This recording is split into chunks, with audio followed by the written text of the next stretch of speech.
ఆత్మచేత నింపబడాలి.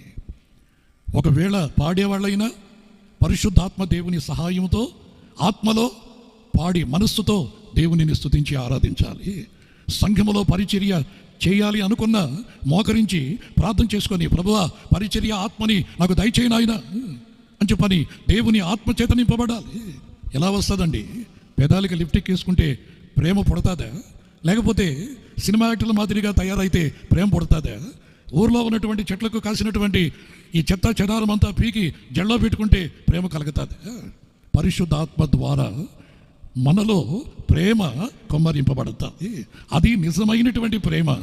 ఆ ప్రేమతో నీ భర్తను ప్రేమిస్తే, ఆ ప్రేమతో నీ భార్యను ప్రేమిస్తే, ఆ ప్రేమతో సేవకుడు చెప్తున్నటువంటి దేవుని వాక్యానికి నువ్వు ప్రేమిస్తే, నీలో ఆజ్ఞ అతిక్రమం దూరమై, పాపము దూరమై నువ్వు పరిశుద్ధపరచబడతావు. పరిశుద్ధాత్మ ద్వారా పరిశుద్ధాత్మ నీలో క్రమరించబడిన తర్వాత పరిశుద్ధాత్మ నిన్ను నడిపిస్తాడు. సినిమాలకు కాదు, బ్రాంతి షాపులకు కాదు, రాజకీయాలకు కాదు. నిన్ను ఆత్మలో వర్ధిల్లుటకు నిన్ను ఆయనతో అంటుగడతాడు. ఆత్మ ఫలములు ఫలిస్తావు. ఆ ఆత్మ ఫలములలో మొట్టమొదటిది ఏమిటి ఉంది కదా? ఏమిటి? ఆత్మ ఫలములలో మొట్టమొదటిది ప్రేమ. ఈ ప్రేమ మనకెక్కడ కనబడిందో తెలుసా? సిలువ కొమ్మలలో, ఆ మ్రానులో. అది ఒక చెట్టు మాదిరిగా యేసు రక్తం చేత అది తడపబడి పరిశుద్ధాత్మ చేత క్రీస్తు పునరుద్ధానుడై ఆయన ఈరోజు మన మధ్యలో సంచరించుతున్నాడు.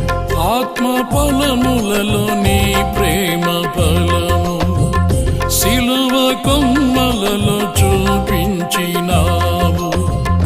సంపూర్ణతకు అనుబంధమైన ప్రేమలో ఫలించి బ్రతకాలని నాలో ప్రవహింపచేసితివి నీ జీవనదిని.